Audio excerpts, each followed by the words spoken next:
Nelson Mandela is 'n goeie man. Hoekom is hy 'n goeie man? Want hy die eerste rechtspartij in Johannesburg gehad. Van wie hou jy? Van Mandela. Because wij acteren omdat Mandela ziek is, want hij voor ons betlei. Mandela hoop je, Tata Madiba, ik hoop je raak gezond. Zeg vir my, is vandag lekker? Was baie lekker. Wat het julle alles gedoen?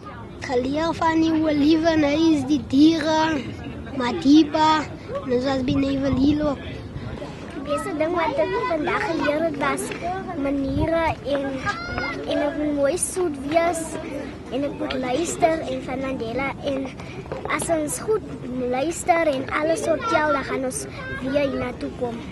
Ons leer oor maniere, ons leer oor hoe oor die wêreld gaan en so baie mense wat oorlede is en ons het nog nooit oor hulle al gehoor nie.